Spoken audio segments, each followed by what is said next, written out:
Hi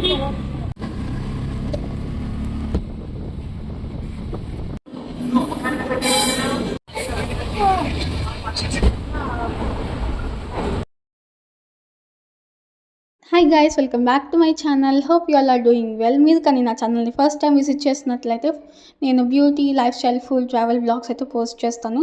మీరు చూడాలనుకుంటే please make sure to subscribe. So ఇంకా ఎర్లీ మార్నింగ్ లేసి రెడీ అయిపోయి రైల్వే స్టేషన్ అయితే రీచ్ అయిపోయాము. ఇంకా ట్రైన్ కూడా వచ్చేసింది. ట్రైన్ ఎక్కేసాక ఇంకా ట్రైన్ కూడా స్టార్ట్ అయిపోయింది అనమాట. సో బ్రేక్ఫాస్ట్ కూడా ట్రైన్లోనే తినేసాం. మేము ఎక్కడికి వెళ్తున్నామంటే విజయవాడకి. నేనైతే నా విజన్ బోర్డ్లో పెట్టుకున్నాను ఈ ఇయర్లో ఎలా అయినా విజయవాడ వెళ్ళాలి అని చెప్పి. సో ఫైనల్లీ అది కంప్లీట్ అయిపోయింది. ఇంకా స్నాక్స్ అండ్ సాంగ్స్ అయితే ముఖ్యం అనమాట మనకి. అలా బుక్ చదువుకుంటూ ఉంటే ఫైనల్లీ విజయవాడ కూడా వచ్చేసింది. అండ్ వ్యూ చూస్తున్నారు కదా ఎంత బాగుందో. ఇంకా వచ్చేసాక అక్కడ మనకి రైల్వే స్టేషన్లో నుంచి బయటకు రాగానే ఆటోస్ అయితే ఉంటాయన్నమాట. సో మీరైతే అక్కడ బార్గెనింగ్ చేసుకోవాలా, లైక్ ప్యాకేజ్ లాగా మంగళగిరి అండ్ మెయిన్ టెంపుల్ విజయవాడలో.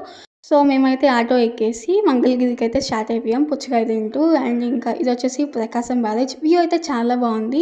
ఇక్కడైతే ఇంకా చాలా లొకేషన్స్ ఉన్నాయి. గ్రీనరీ కానీ ఆ వ్యూ కానీ పర్ఫెక్ట్గా సూట్ అవుతుంది ఫొటోస్కి అయితే. సో మేమైతే మంగళగిరిలోకి ఎంటర్ అయిపోయాం. ఇక్కడైతే లైక్ టోల్ గేట్ లాగా ఉంటుంది. వెహికల్స్కి ఎంత ప్రైస్ పడుతుందో ఒకసారి చూసేసుకోండి. ఫస్ట్ అయితే మేము శ్రీ పానకాల లక్ష్మీ నరసింహస్వామి టెంపుల్కి అయితే వెళ్తున్నాం. సిటీ వ్యూ అయితే చాలా బాగుంది కొండపై నుంచి. ఇంకా ఆ టెంపుల్కి వెళ్ళాక అక్కడే టెంకాయలు, పూలు, తులసిమాల, దీపాలు అవన్నీ అయితే కొనుక్కోవచ్చు. ఇంకా గాజులు, కొన్ని స్టాల్స్ అయితే ఉంటాయి, అక్కడ కూడా మీరు కొనుక్కోవచ్చు. చిలక జ్యోతిష్యం కూడా చెప్పించుకోవచ్చు. ఇక్కడైతే మీకు లైక్ కౌంటర్స్ కనిపిస్తున్నాయి కదా, అక్కడైతే మేమేమి టికెట్ పర్చేస్ చేయలేదు. మేమైతే ఫ్రీ దర్శనంకి వెళ్ళాము. ఇంకా అలా నడుచుకుంటూ వెళ్తే ఫైనల్లీ టెంపుల్లోకి అయితే ఎంటర్ అయిపోయాం. ఇవి వచ్చేసి టెంపుల్ టైమింగ్స్ అనమాట. ఒకసారి చూసి మీరు కూడా విజిట్ చేసేయండి.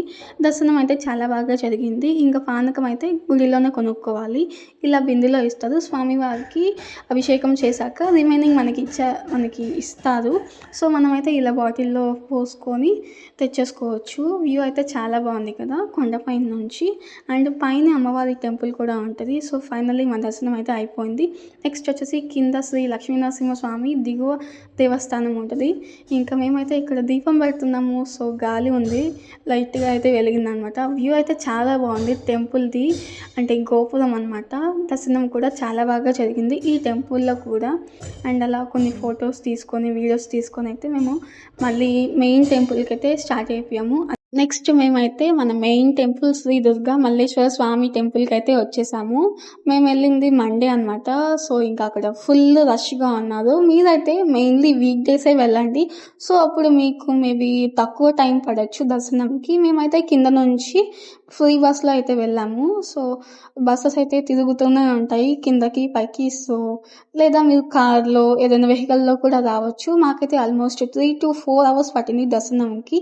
ఎందుకంటే అక్కడ చిన్న చిన్న టెంపుల్స్ కూడా ఉంటాయి, కొంచెం లాంగ్ డిస్టెన్స్ అనమాట నడవాల్సింది. సో ఫైనల్లీ మా దర్శనం అయితే చాలా బాగా జరిగింది. ఇంకా ప్రసాదాలు అవన్నీ తీర్చుకొని మాకు ఇంకా చాలా టైం ఉందని చెప్పి అలా రైల్వే స్టేషన్లో కూర్చొని స్నాక్స్ అయితే తినేసాము. ఇంకా ట్రైన్ ఎక్కగానైతే ఫుల్ గాలి వర్షము స్టార్ట్ అయిపోయిందనమాట. సో ఇంకా చల్ల క్లైమేట్కి అలా సాంగ్స్ వింటూ విండో పక్కన కూర్చుంటే చాలా బాగుంటుంది కదా. ఇంకా నైట్ అయిపోయిందనమాట. మేము రీచ్ అయిపోయేసరికి మా ఎనర్జీ మొత్తం అయిపోయిందనమాట. అసలు ట్రైన్లో అయితే అసలు గాలి లేదు, ఏమీ లేదు.